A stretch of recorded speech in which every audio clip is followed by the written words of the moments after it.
मार्च 2024 की बात है दोस्तों। गाजियाबाद के एक लड़के को पुलिस गिरफ्तार कर लेती है और जब उसे गिरफ्तार कर लिया जाता है तो केस सिद्ध हो जाता है और फिर उसे जेल भेजा जाता है। और जब उसे जेल भेजा जाता है तो उसके परिवार के लोग उससे मिलने के लिए जाते हैं, उसके यार दोस्त उससे मिलने के लिए जाते हैं। तभी एक बार उसके दो दोस्त उससे मिलने जाते हैं, तो उनमें से जो एक यार उसका जो खास था उससे वो बोलता है कि भाई तू मेरा एक काम कर सकता है क्या। तो उसका दोस्त उससे कहता है कि बताओ क्या काम करना है, तू मेरा खास यार है, तेरे लिए तू कहे तो जान दे दूं। तो वो कहता है कि देख, तेरी जो दूसरी वाली भाभी है ना, उससे मेरे परिवार के लोग नाराज हैं, मैं जेल में आ गया हूँ, अब उसका ख्याल रखने वाला कौन है। तू बस इतना कर, एक सामान की लिस्ट देता है वो उसे कि ये सारा सामान जो है मेरे घर पे पहुँचा देना, और जब तक मैं जेल में हूँ तब तक तेरी भाभी को जो चाहिए वो सारी चीज़ उसे अवेलेबल करा देना, ताकि वो घर पे परेशान ना हो। तो उसका दोस्त कहता है कि ठीक है भाई, तू जैसा कहता है मैं वैसे ही करता हूँ। वो लिस्ट को लेके जाता है, सारा सामान जो जो लिस्ट में लिखा होता है वो सारा सामान लेके अपने दोस्त की पत्नी को दे आता है। और उसके बाद उससे कहता है कि भाभी, आपका पति मेरा खास यार है, आपको जब भी जो भी चीज़ की ज़रूरत हो आप मुझे बता दीजिएगा, आप जैसे ही फ़ोन करेंगे मैं सारी चीज़ आपके लिए अवेलेबल करा दूंगा। अब इसके बाद क्या होता है, जब भी उस महिला को जो भी चाहिए था तो उस दोस्त से बोल देती थी और वो ले आता था। लेकिन एक दिन मजाक ही मजाक में वो उससे बोलती है कि घर के सारे सामान की तो तुम ज़रूरतें पूरी करवा रहे हो, क्या तुम इससे ज़्यादा कोई और ज़रूरत होगी तो उसे पूरा करवा सकते हो। ये सिर्फ उस समय का एक छोटा सा मजाक था, लेकिन ये मजाक बहुत आगे बढ़ जाता है। आगे ये बढ़ जाता है कि दोस्त और पत्नी जो है, इन दोनों की आंखें चार हो जाती हैं और ये लोग अपने घर में कुछ ऐसे रहते थे कि मानो ये दोनों पति पत्नी हो। अब समय गुजरने लगता है और जब समय गुजरने लगता है तो 1 साल हो जाती है और 1 साल बाद जो पति था वो जेल से रिहा हो जाता है और अचानक से ही अपने घर पहुंच जाता है। और जैसे ही वो घर पे पहुंचता है तो वो देखता है कि उसकी पत्नी और उसका दोस्त ये दोनों जो हैं हम बिस्तर हो रहे होते हैं। ये देखते ही उसके पैरों के नीचे से ज़मीन खिसक जाती है और यहीं से दोस्तों एक कत्ल की कहानी लिखी जाती है और एक कत्ल होता भी है। और जब ये कत्ल इतनी बेरहमी से होता है दोस्तों, जब इसका खुलासा होता है तो सभी लोग सोचने पर मजबूर हो जाते हैं। दोस्तों, आज की कहानी इसी कत्ल के ऊपर है कि आखिर कत्ल हुआ तो हुआ किसका, और ये दोस्त कौन था और ये पत्नी कौन थी। दोस्तों, कहानी शुरू करूंगा उससे पहले मैं बस आपसे यही कहना चाहूँगा कि अगर आप मेरे चैनल पर नए हैं तो चैनल को जल्दी से सब्सक्राइब कर दीजिएगा, ताकि रोजाना रात को 8 बजे मैं आपके लिए एक सच्ची घटना की कहानी लेकर आ सकूं। नमस्कार दोस्तों, मैं गौरव शर्मा और आप देख रहे हैं गौरव शर्मा सफर। दोस्तों, आज की जो सच्ची घटना मैं आपको सुनाने जा रहा हूं, ये सच्ची घटना शुरू होती है उत्तर प्रदेश के गाजियाबाद जिले से। और गाजियाबाद जिले में ही एक थाना लगता है, थाना डासना, और डासना थाना क्षेत्र के अंतर्गत एक मयूर विहार कॉलोनी आती है और उसी के पास सिख रोड रेलवे फाटक है। दरअसल दोस्तों, मैं बात कर रहा हूं 7 अक्टूबर 2025 की रात, लगभग 8 सवा 8 बजे के आसपास का समय होता है। एक व्यक्ति अपने स्कूटर से जा रहा होता है और जब वो व्यक्ति अपने स्कूटर से जा रहा होता है और फाटक के पास पहुंचता है तो वहां पे पहले से ही 3 लोग उसका इंतजार कर रहे होते हैं। अब जैसे ही वो स्कूटर से जाता है तभी उसे रास्ते में रोक लिया जाता है और जब उसे रास्ते में रोक लिया जाता है तो उन तीनों के पास आधुनिक हथियार थे। दोस्तों, मैं आपको बताऊं, अब उस व्यक्ति को रोक लिया जाता है, इसके बाद उसके साथ गाली गलौज होती है। ये व्यक्ति भी उनके साथ गाली गलौज करता है, लेकिन जैसे ही ये व्यक्ति उन तीनों के साथ गाली गलौज करता है तभी उनमें से एक व्यक्ति क्या करता है, इसके मुंह में पिस्तौल घुसूड़ देता है और एक ही झटके में गोली मारता है। गोली जैसे ही मारता है तो गोली जो है मुंह में होके घुसती है और पीछे होके बाहर निकल जाती है। और वहां पे आने जाने वाले लोग इनको देख रहे थे। तब इन लोगों के बीच में लड़ाई हो रही थी कि 3 लोगों ने एक आदमी को पकड़ा हुआ है, उसके साथ गाली गलौज कर रहे हैं। कुछ लोग वहां पे खड़े होके देखते भी हैं, लेकिन इसी बीच गोली चल जाती है और जैसे ही गोली चलती है तभी वहां पे दोस्तों भाग दौड़ शुरू हो जाती है। इसी बीच में दोस्तों टोटल 3 गोलियां चली थी। पहली गोली जो है उसके मुंह में लगी थी, दूसरी गोली जो है कनपट्टी पे मारी थी और तीसरी गोली मिस हो गई थी। अब वहां पे भागदौड़ शुरू हो जाती है और जैसे ही भागदौड़ शुरू होती है तो दोस्तों ये लोग क्या करते हैं, रास्ते में ही फायर करते हुए निकल जाते हैं। आराम से पैदल पैदल निकलते हैं, कोई भी इनको नहीं पकड़ पाता क्योंकि सबको डर लग रहा होता है कि इनके हाथ में पिस्तौल है। और जब ये लोग यहाँ से जा रहे होते हैं तो सीसीटीवी कैमरे में साफ साफ दिख जाते हैं कि 3 लोग आए थे, इस व्यक्ति को गोली मारी है। इसी बीच में क्या होता है दोस्तों, कोई आदमी 112 पे कॉल कर देता है और जैसे ही 112 पे कॉल होता है तो पुलिस तुरंत मौके पे पहुंचती है जहां पे इस व्यक्ति को गोली पड़ी थी। अब इसको आनन फानन में उठाया जाता है, नज़दीकी जो हॉस्पिटल होता है वहां पे लेके जाया जाता है। वहां पे इसका चेकअप शुरू होता है और डॉक्टर जैसे ही इसे चेक करते हैं तो पता चलता है कि ये व्यक्ति जो है रास्ते में ही मर चुका है। अब दोस्तों व्यक्ति रास्ते में ही मर चुका है, लेकिन ये आदमी था कौन जिसे कि 20 सड़क पे गोली से भून दिया गया।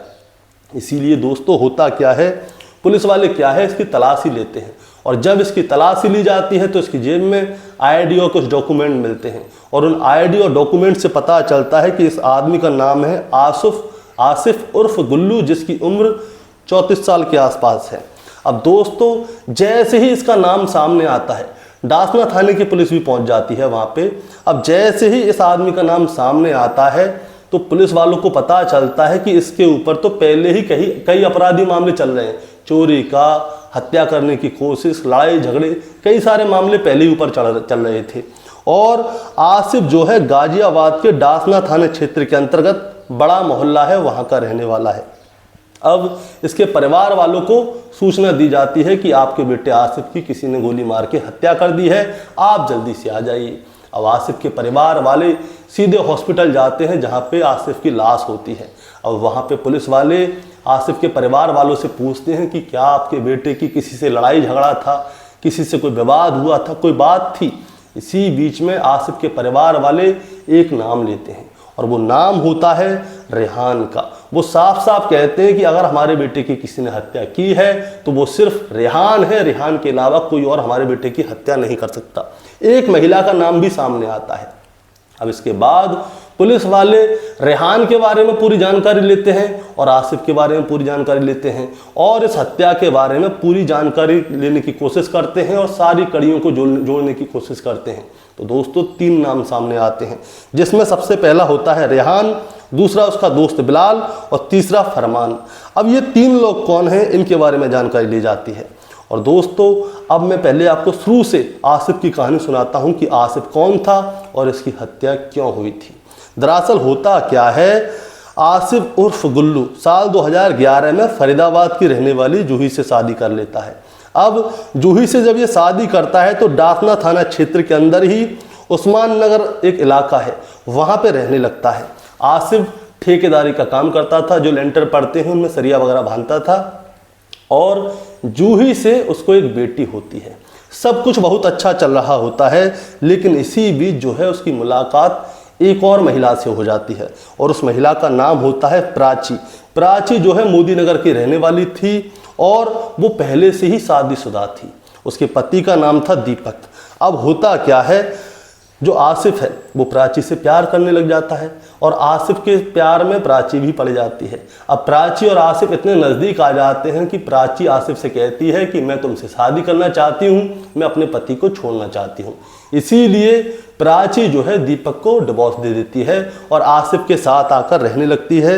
ये दोनों जो है लव मैरिज करते हैं और लव मैरिज के बाद प्राची जो है अपना धर्म बदल लेती है और धर्म बदलने के साथ साथ उसका नाम भी बदल जाता है।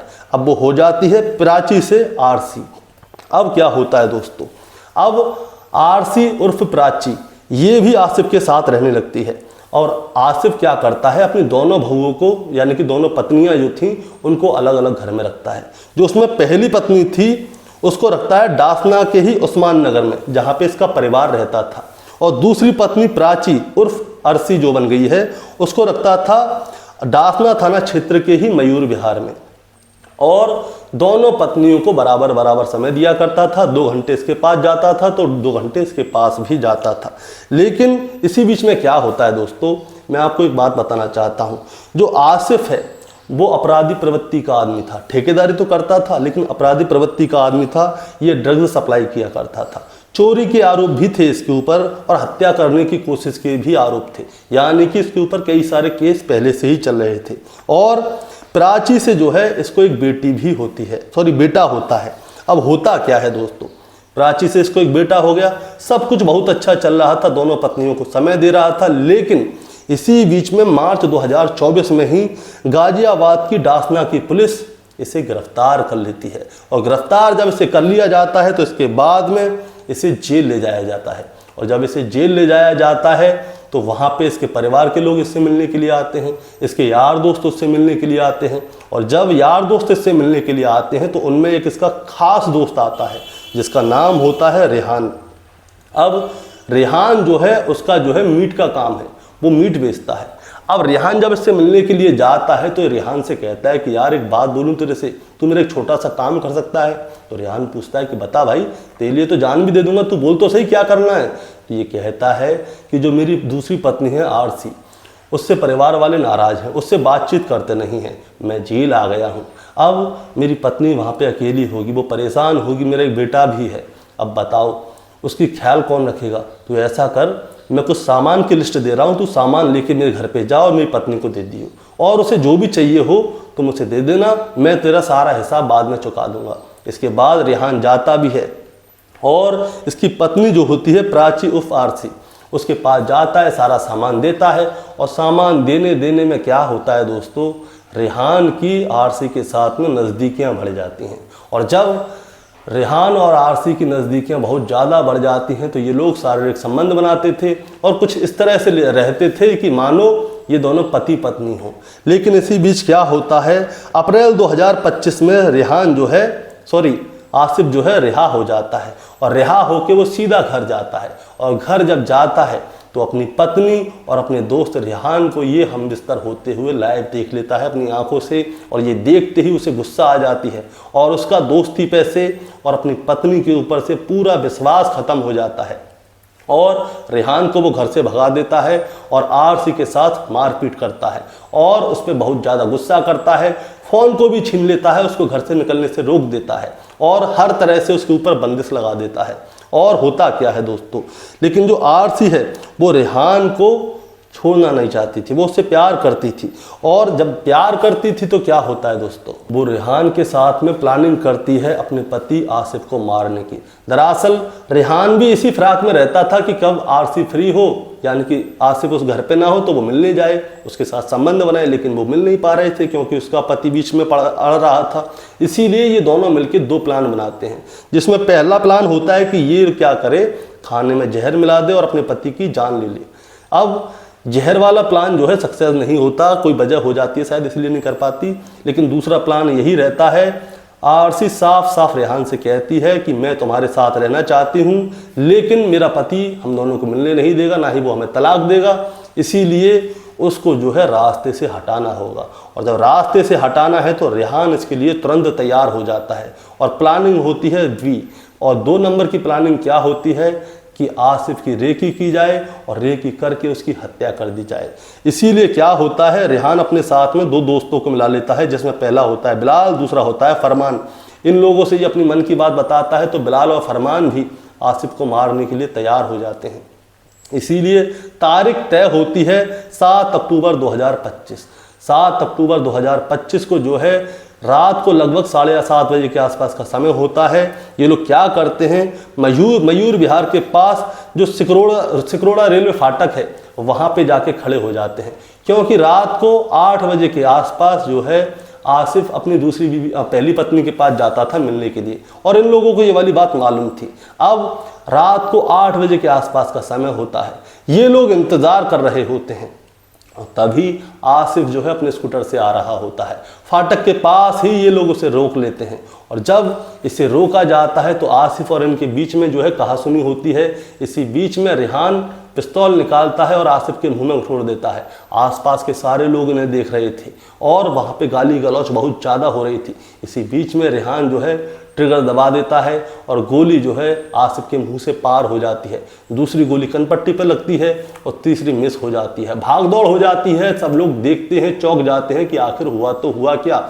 और रेहान, बिलाल और फरमान ये तीनों जो हैं वहाँ से पैदल पैदल आराम से निकल जाते हैं, कोई इनसे कुछ नहीं कहता। दोस्तों 48 घंटे के अंदर ही पुलिस ने इस सारे मामले का खुलासा कर दिया। रेहान, बिलाल, फरमान और जो इसकी पत्नी है आरसी, इसको गिरफ्तार कर लिया और अब इन लोगों को जेल भेज दिया गया है। दोस्तों मैं आपको एक और बात बताना चाहूँगा, आरसी का जब मेडिकल हुआ तो मेडिकल में पता चला कि आरसी जो है 5 महीने की गर्भवती है और अब इसका पति मर चुका है। एक बेटा पहले से भी है और 5 महीने की गर्भवती है। अब आप ही बताइए कि अब आरसी के बच्चों का क्या होगा। पति तो मर चुका है और ससुराल वाले इसको पसंद नहीं करते। दोस्तों, इस कहानी को सुनाने का मतलब आपको परेशान करना या विचलित करना बिल्कुल नहीं है। बस आपको बताना है और जताना है।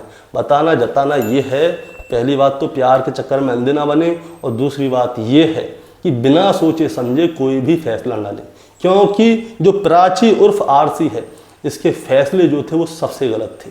पहले इसने अपने पति दीपक के साथ धोखेबाजी की। दीपक के बारे में मैं आपको बताना चाहता हूं कि दीपक जो है थोड़ा गरीब किस्म का आदमी था, यानी कि गरीब था, सीधी बात है। और गरीबाई की वजह से ही उसने जो है आसिफ से संपर्क साधे। अब आसिफ जो है अच्छे पैसे वाला था, लेकिन जिसका मन भटक रहा होता है वो कहीं रुकता नहीं है। आसिफ के बाद से वो सीधे रेहान के पास आई। आसिफ, दीपक, रेहान, बिलाल, फरमान, इन सब की जिंदगी जो है प्राची ने ही झंड कर दी, क्योंकि दीपक का तलाक हो गया, आसिफ की मौत हो गई, रेहान, बिलाल, फरमान ये तीनों जेल जाएंगे और इसके बाद जो इसके 2 बच्चे हैं, जो कि एक पहले से बेटा है उसकी भी ज़िंदगी खराब हुई और एक 5 महीने का बच्चा इसके कोख में पल रहा है, उसकी भी ज़िंदगी खराब हुई। इसीलिए दोस्तों कहा जाता है कि कोई भी फैसला लेने से पहले एक बार नहीं 1000 बार सोचें। आपका क्या कहना है इस कहानी के बारे में, आप ज़रा हमें कमेंट में बताएं। चैनल पे नए हैं तो सब्सक्राइब करके जाएं, ताकि रोजाना रात को 8 बजे मैं आपके लिए एक सच्ची घटना की कहानी लेकर आ सकूं। नमस्कार।